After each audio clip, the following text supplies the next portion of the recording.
السلام علیکم ورحمۃ اللہ وبرکاتہ. یہ کہتے ہیں کہ ڈاکٹر کے پاس گئی تو انہوں نے بتایا کہ اگر کوئی شراب پیتا ہے تو وہ صرف لیور کو خراب کرتی ہے، لیکن سگریٹ سر سے پاؤں تک ہر روز پر اثر انداز ہوتی ہے، کیونکہ وہ سانس کے ساتھ لنگز میں جاتی ہے، وہ بلڈ کے ساتھ شامل ہو کے پورے باڈی میں چلا جاتا ہے. استاذہ اس کو اسکالرز نے حرام قرار دیا ہے اس لیے کہ چونکہ اب یہ پروو ہو گیا کہ یہ صحت کے لیے یعنی یہ ہلاکت کا باعث بنتا ہے. یعنی جس چیز میں انسان سمجھے کہ اس کی صحت کا نقصان ہے، چاہے وہ حلال کھانا بھی ہو تو بھی وہ انسان کے لیے جائز نہیں رہتا. اگر پتا ہو جیسے اگر کسی کو شوگر ہے یا کوئی اور اس طرح کی بیماری ہے تو مخصوص غذاؤں سے الرجی ہو، کچھ لوگوں کو پران سے ہوتی ہے، وہ اگر کھا لیں تو ان کو شدید قسم کا ری ایکشن ہو سکتا ہے. تو جب پتہ چل جائے تو ان چیزوں سے ویسے ہی پرہیز کرنا چاہیے. یہ کہتے ہیں کہ کچھ لوگوں کی جو دانتوں کی ہڈی ہوتی ہے وہ نیچرلی پلاہٹ کی طرف مائل ہوتی ہے، یعنی کچھ لوگوں کے دانت بہت چمکتے سفید ہوتے ہیں لیکن کچھ لوگوں کے پیلے بھی ہوتے ہیں. تو اس صورت میں جو گھر میں بیکنگ سوڈا، اس کی اگر ایک پنچ لے لیں اور اس کے اوپر لیمن کا ڈراپ ڈال لیں اور اس کو فنگر کی ٹپ سے دانتوں پہ اگر مل لیں تو وہ نیچرلی ان کو وائٹ کر دیں گے. بنانا کے چھلکے کو بھی اگر رگڑیں دانتوں پر تو اس سے بھی دانت صاف ہوتے ہیں.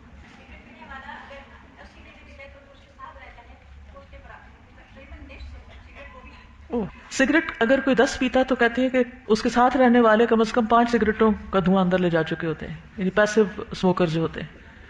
اس کا مطلب یہ ہے کہ اس کے کئی ایک نقصانات ہیں، نہ صرف یہ کہ وہ جسم اور جان بلکہ مال کا بھی بہت بڑا خسارہ ہے، اور پھر اس سے بچوں کے حقوق متاثر ہوتے ہیں. اور کسی حد پہ انسان جا کے رکتا نہیں، اگر ایک پینے کی عادت ہے تو 2 اور 3 اور پھر سلسلہ بڑھتا جاتا ہے اور چین اسموکرز بن جاتے ہیں لوگ، اور پھر اس میں نشہ بھی شامل ہو جاتا ہے بعض اوقات تو اور بھی زیادہ ڈینجرس ہو جاتا ہے. اچھا دوسروں کے لیے یعنی کاربن ڈائی آکسائڈ کے ساتھ جب دھواں ایکزیل کرتے ہیں تو وہ ڈبل اس کا نقصان ہو جاتا ہے. تو آس پاس والے لوگ، بیوی بچے گھر والے جو ہیں وہ بلا وجہ ہی ایک عذاب میں مبتلا ہو جاتے ہیں.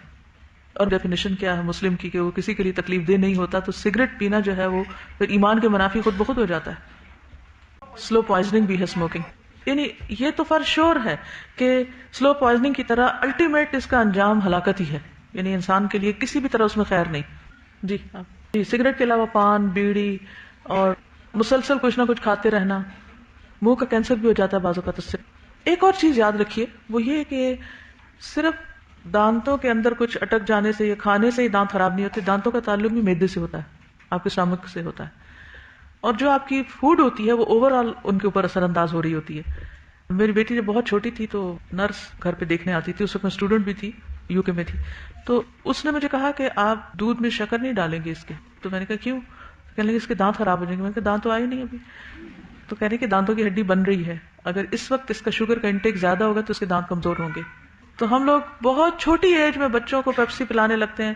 بعض مائیں تو بوٹل میں بھر کے پیپسی پکڑا دیتی ہیں بچوں کو پینے کے لیے، یا پھر سویٹس، یعنی کہ بچوں کو انٹرٹین کرنے کا واحد طریقہ جو ہمیں آتا ہے وہ کیا ہے؟ کینڈی. کیونکہ وہ خوش ہوتے ہیں اور ہم ان کو خوش کر کے دل جیتنا چاہتے ہیں ان کا، اور انہی کے ساتھ ظلم کر رہے ہوتے ہیں. تو اس سے بھی بچنا چاہیے. اس کا آلٹرنیٹ دیجیے، کھجور دے سکتے ہیں، بنانا دے سکتے ہیں، کچھ اور دے سکتے ہیں. کہتے ہیں کہ جتنے بھی سافٹ ڈرنکس ہیں وہ الٹیمیٹلی انسان کے اندر جو باڈی میں کیلشیم ہوتا ہے ہڈیوں وغیرہ میں، اس کو ختم کرتے ہیں اور اس کو نقصان دیتے ہیں. جی آپ. میلز کے اندر کینسر کی ریشو سب سے زیادہ، جس طرح فیمیلز میں بریسٹ کینسر سب سے زیادہ ہے، میلز میں ریسپریٹری ٹریک کا کینسر سب سے زیادہ ہے، اور اس کی مین کاز اسموکنگ ہے، چاہے ایکٹیو ہو چاہے پیسو اسموکنگ. اور اسی طرح سیکنڈ نمبر پہ اورل کینسرز جو ہیں، اورل کینسرز میں مین کاز جو ہے یہ پان کھانا، یہ ساری جو ہے نا اورل اور اپر ڈائجسٹو ٹریکٹ کا جو کینسر ہے وہ اس کی یہی کاز بنتی ہے. شیشہ آج کل جو ہمارے ینگسٹرز میں بہت کامن ہے، 1 شیشہ از اکول ٹو 200 سگریٹس، جو بہت زیادہ ڈینجرس ہوتا ہے. اللہ اکبر. اور اس کو ایک کول ایکشن کے طور پر لیا جاتا ہے کہ اس میں کیا ہارم ہے. اور عموماً سگریٹ کی عادت لڑکوں کو دوستوں سے ہی پڑتی. اب تو بعض خواتین بھی اس میں بہت آگے ہوتی جا رہی. جی اس کے باوجود ہم چھوڑ کیوں نہیں سکتے؟ بائی دا وے میں نے اکثر لوگوں کو دیکھا ہے سارے نقصان جانتے ہوئے پھر بھی پیے چلے جا رہے ہوتے ہیں. کیوں؟ یس یہ بڑے کام کی ٹپ ہے کہ جو بھی ہمارے آس پاس ایسے لوگ ہیں جو سگریٹ پیتے ہیں تو انہیں صرف حدیث سنا کے یا حرام قرار دے کے یا پھر ان کو صرف نقصان بتا کے ان کو نہ روکیں، کیونکہ ان کو سگریٹ کی ایسی بھوک لگتی ہے جیسے ہمیں کھانے کی لگتی. تو پھر اگر کھانا نہیں ملے تو کتنا غصہ آتا ہے. اسی طرح ان کو اگر سگریٹ نہ ملے تو وہ پھر اپسیٹ ہوتے ہیں اور پھر ریلیشن شپ خراب ہونے کا ڈر ہوتا ہے. تو اس میں ان کے ساتھ کوآپریشن کرنی چاہیے کہ کسی بھی طرح وہ باہر نکل آئیں اس نشے سے. اس میں آپ دیکھیے کہ مدرس کا ایک بہت اہم رول ہے یہاں، خصوصاً لڑکوں کے معاملے میں بہت محتاط رہیں کہ جب وہ باہر سے آئیں تو ضرور چیک کریں کہ ان کے کپڑوں سے سگریٹ کی بو تو نہیں آ رہی، اور اگر آ رہی ہو تو ضرور اس پر بات کریں کہ اس کے کیا کیا نقصانات ہیں. اور اس سٹیج پر اس سے بچنا آسان ہے. اگر 2 قدم بھی آگے چلے گئے تو پلٹنا بہت مشکل ہوگا. اب بعض اوقات وہ کہتے ہیں کہ ہم نہیں پی رہے تھے، وہ دوسرے پی رہے تھے. لیکن آپ کو معلوم ہے کہ جس کمپنی میں وہ بیٹھیں گے، اگر وہ ایسے لوگوں کے پاس بیٹھیں گے جو پی رہے تھے، تو پھر یہ بچ نہیں سکتے. پھر کچھ دنوں کے بعد برائی کا احساس ختم ہو جاتا ہے، پھر آہستہ آہستہ انسان اس راہ پہ چل پڑتا ہے. جتنے بھی اسموکرز ہیں، اگر آپ ان سے یہ پوچھیں کہ شروع انہوں نے کہاں سے کیا، ایسے ہی مذاق مذاق میں شروع کیا اور پھر وہ عادت پڑ گئی. جی، کیونکہ بعض کیمیکل جو ہیں وہ باڈی کے اندر جا کر بہت سے سائیکولوجیکل پرابلمس کا بھی سبب بنتے ہیں. بعض بچے بہت ہائپر ہو جاتے ہیں، تو ایسے فلیورز کے اندر بعض ایسے ایجنٹس ہوتے ہیں فوڈ کے کہ جو حقیقت میں نقصان دہ. تو کسی بھی ہیبٹ کو چھوڑنے کا ایک بہترین طریقہ یہ ہے کہ بہتر آلٹرنیٹ دیں، تو پھر جو چیز چھٹتی ہے انسان اس کی کمی کو محسوس تو کرتا ہے مگر آہستہ آہستہ چھٹ جاتی ہے وہ چیز. اسموکنگ چھوڑنے کے لیے ہجامہ بھی کیا جاتا ہے. ہجامہ ہوتا جی. ہے، ویری گڈ. لوز کرتے ہیں. اگر 1 گلاس ہم بلیک سافٹ ڈرنک یوز کرتے ہیں تو 6 گلاسز کے دودھ برابر کیلشیم باڈی سے لوز کر جاتے ہیں. اب دیکھیے کہ جس طریقے پر ہم پرورش پا رہے ہیں، جس جنک فوڈ کے ساتھ اور جو کچھ ہمارا ایٹنگ ہیبٹس یا اسٹائل ہے، آئندہ چند سالوں کے بعد ہم کہاں کھڑے ہوں گے اور کیا کام کرنے کے قابل ہوں گے. ایک دفعہ زندگی ملی ہے اور اللہ نے اپنی عبادت کے لیے پیدا کیا، تو وہ عبادت نہیں ہو پائے گی صحیح طور پر، تو پھر کیا فائدہ. قیامت کی نشانیوں میں سے ایک یہ بھی تھی نا کہ بدترین لوگ وہ ہوں گے جن پہ قیامت آئے گی اور وہ رنگا رنگ مشروب پینے والے ہوں گے. وہ نشہ ہو جاتا ہے نا، جیسے سگریٹ میں ہوتی ہے جیسے، تو اسی طرح پھر چائے پیپسی ایکسیسو ہو جاتا ہے. مجھے ایکچولی 2 باتیں شیئر کرنی ہے. ایک یہ جو یہ سارے جو بلیک ڈرنکس ہوتے ہیں نا، ان کے ساتھ ایک ریسرچ انٹر ہوا تھا کہ ان کو اگر WC میں بندہ ڈالے اور فلش کرے تو ان میں وہی پروڈکٹس یوز ہوتے ہیں جو کہ ٹوائلٹ کلینر میں یوز ہوتا ہے. کلینرز، ان سے کلیننگ WC صاف ہو جاتا ہے. اور دوسری بات جو شیشے کی کرنی تھی مجھے یہ ہے کہ شیشے میں جو ٹبیکو ڈالا جاتا ہے وہ بالکل را فارم میں ہوتا ہے، تو وہ 10 ٹائمز آئی تھنک زیادہ بندے کو ڈیمیج پہنچاتا ہے، کیونکہ جو سگریٹس میں ہوتا ہے وہ تو پھر بھی تھوڑا سا ریفائنڈ فارم میں ہوتا ہے، لیکن شیشے میں بالکل را فارم میں ہوتا ہے وہ. جی.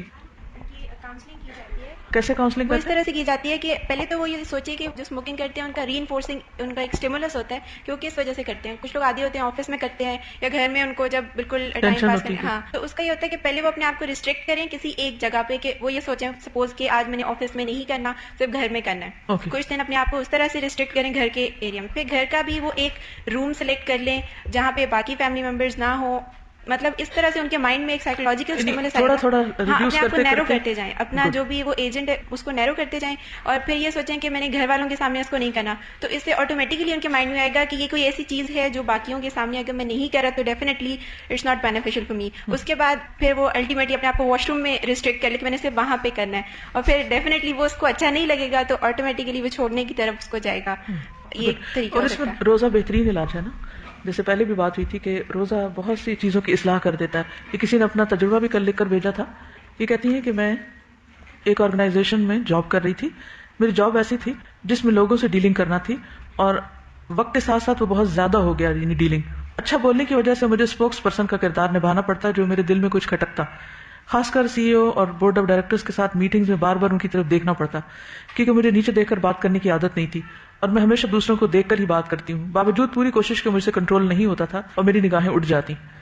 اس کے علاوہ پروجیکٹ پریزنٹیشنز، کلائنٹ ڈیلنگز کا کام بھی ہوتا ہے جس پر میرا دل بے قرار رہتا، یعنی کہ میں ٹھیک نہیں کری، اپنے اندر ہی ایک خالش ہوتی. ایک دفعہ مجھے لگا کہ میرے اندر تقویٰ کی بہت کمی ہے، اور اچانک سے میں نے 10 روزوں کی منت مان لی کہ اللہ میں 10 روزے لگاتار رکھوں گی اگر مجھے تقویٰ مل جائے. لیکن چونکہ آپ سے یہ بات سنی تھی کہ منت ہم ہمیشہ کام پورا ہونے کے بعد کیوں پوری کرتے ہیں، اس سے پہلے کیوں نہیں کر لیتے، یعنی اسے یہ کیوں کہتے ہیں کہ یہ ہو گیا تو پھر میں یہ کروں گی. ہم پہلے ہی کر لیں، صدقہ کرنا تو پہلے کر لیں، روزہ رکھنا تو پہلے ہی رکھ لیں. لہٰذا میں نے دوسرے دن سے ہی روزے رکھنے شروع کر دیے. جون کا مہینہ تھا، دن بہت لمبے تھے، مگر اللہ کی توفیق اور خاص مدد سے 10 روزے پورے کر لیے، جس کے بعد اللہ تعالیٰ نے مجھے لگاتار 2 کورسز کرنے کا موقع دیا. آج میں قرآن کو اپنے ہاتھوں سے لکھ رہی ہوں، جو میرے لیے بہت زیادہ باعث مسرت ہے. خلاصہ یہ ہے کہ روزے سے واقعی نیکیوں کے مواقع ملتے ہیں، خاص طور پر اپنا محاسبہ اور مجاہدہ کرنے کا موقع ملا، جو میرے لیے ایک بہت بڑی نعمت ہے. تو روزہ بہت سی بری عادتوں کو چھڑانے کے لیے ایک بہت ہی کارآمد نسخہ ہے، کیونکہ ہم کچھ چیزیں نہیں چھوڑ سکتے، یہ سمجھتے کہ مر جائیں گے ان کے بغیر. لیکن جب روزے کی شکل میں کسی بھی طرح پابندی لگا کے آپ چھوڑ دیتے تو کچھ دیر تو طبیعت بہت ریئیکٹ کرتی ہے، آپ کا نفس ریئیکٹ کرتا ہے، آپ کی باڈی ریئیکٹ کرتی ہے، آپ کی نیند چلی جاتی ہے، آپ کو بہت سی تکلیف دیکھنی پڑتی جب بھی کسی عادت کو آپ بریک کرتے ہیں. لیکن اس کے بعد آپ دیکھیے کہ پھر آپ آہستہ آہستہ آہستہ نارمل ہونے لگتے ہیں. یہ اللہ کا ایک قانون ہے، فطرت میں آپ دیکھیں بہت سی اس کی مثالیں آپ کو ملیں گی. بس پانی جب بوائل ہونے لگتا ہے تو آپ اگر اس کی آگ بجھا دیں تو کیا کرے گا، وہ پہلے اس کے ببلز ختم ہوں گے، پھر اس کے اندر ٹھہراؤ آ جائے گا، پھر اس کی گرمی ختم ہونے لگے گی، اور کرتے کرتے کرتے وہ بالکل نارمل ٹیمپریچر ہو جائے گا. انسانی طبیعت بھی ایسے ہی ہے. جس چیز نے آپ کی آگ بھڑکائی ہوئی ہے اس آگ کو بند کر دیں.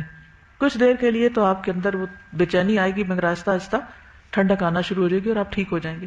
کوئی بھی بری عادت اسی طرح آپ چھوڑ سکتے ہیں کہ شروع میں آپ کو اپنے اوپر پابندی لگانی ہے. اور یہ طریقہ انہوں نے بہت اچھا بتایا کہ اپنے آپ کو نیرو ڈاؤن کریں، نہیں اس میں ریسٹرکٹ کرتے کرتے کرتے اپنا دائرہ خود تنگ کر لیں، اور پھر اس کے بعد آپ اس کو لاک کر دیں، جن بوتل میں بند ہو جائے گا.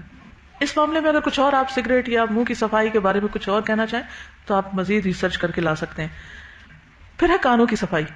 کانوں کی صفائی بھی ضروری ہے، اور وہ صفائی بھی اعتدال میں ضروری ہے. ایسا نہ ہو کہ صفائی کرتے کرتے آپ کان ڈیمیج کر لیں. دماغ کی طرح کان بھی ہر وقت کام کرتے ہیں، آلویز ورکنگ. سوتے ہوئے بھی آوازیں سنتے رہتے ہیں، بس صرف ہوتا ہی ہے کہ ہمارا دماغ ان کو شٹ کر دیتا ہے اور وہ ریسیو نہیں کرتا، ورنہ کان سن رہے ہوتے ہیں سو کر بھی. اور جب تھوڑی سی بھی نیند کی حالت ختم ہوتی ہے، مثلا الارم پر ہم اٹھ جاتے ہیں، اس کا مطلب ہے کہ سوتے ہوئے سن رہے تھے تو اٹھ. پھر اسی طرح کہ کان صرف سنتے نہیں، اس کے اور بھی بہت سے فنکشنز ہیں، اس سے ہماری باڈی میں بیلنس قائم ہوتا ہے. پھر اسی طرح یہ کہ ہمارے کانوں کے اندر مختلف چینجز آتی رہتی ہیں، ایج کے ساتھ کان بڑے بھی ہوتے جاتے ہیں. ہر سال کان کی ایئر کنال نئی بنتی ہے، پوری تبدیل ہو جاتی ہے ایک سال کے اندر. اس کنال کی سکن جو ہے ہر سال 1.3 انچ کے حساب سے باہر کی طرف گرو کرتی ہے. اگر یہ فال نہ کرتی ہوتی، یعنی ساتھ ساتھ ختم نہ ہوتی، تو 20 سال کی عمر تک پہنچتے ہوئے تقریباً 2 فٹ لمبی اسٹرنگ کان سے باہر لٹک رہی ہوتی، یعنی کنال کے اندر سے، کیونکہ باہر کی طرف گرو کرتی. کان کے اندر 3 چھوٹی چھوٹی ہڈیاں ہوتی ہیں جو آوازیں سننے میں مدد دیتی ہیں. اندرونی کان کا مکمل ایریا چاکلیٹ جو ہے اس سے بڑا نہیں ہوتا. انر ایئر تقریباً ایک پینسل اریزر کے سائز کا ہوتا ہے انر ایئر، لیکن اس میں 20,000 بال ہوتے ہیں. اگر یہ بال صرف پینسل کے سائز کا ہو ایک، اور ان کو ایک دوسرے کے اوپر رکھے تو 43 سٹوری بڑی بلڈنگ آپ بنا سکتے ہیں. اتنے زیادہ بال ہیں انر ایئر میں. جسم کا سب سے چھوٹا مسل مڈل ایئر میں پایا جاتا ہے، جس کا نام اسٹیپیڈیس ہے. اس کا سائز 1 انچ کا 20واں حصہ یعنی 1/20 ہے، اور یہ جسم کی سب سے چھوٹی ہڈی اسٹیپس کو کنٹرول کرتا ہے، جس کا سائز تقریباً 1/10 انچ ہے. ٹھیک ہے. کانوں پر ہیڈ فونز لگانے سے پرہیز کیجیے. 1 گھنٹہ ہیڈ فون لگانے سے کانوں میں بیکٹیریا کی تعداد 700 گنا زیادہ ہو جاتی ہے، صرف 1 آور کے لیے جب آپ ہیڈ فون لگاتے ہیں. یعنی تیزی سے کان کے اندر گرو کرنا شروع کر دیتے ہیں. اس سے پھر کیا ہوتا ہے؟ انفیکشن ہوتا ہے، کانوں میں اچھی یا خارش شروع ہو جاتی ہے. انشاءاللہ کل. سبحانک اللہم و بحمدک، اشہد ان لا الہ الا انت، استغفرک و اتوب الیک. السلام علیکم و رحمۃ اللہ وبرکاتہ.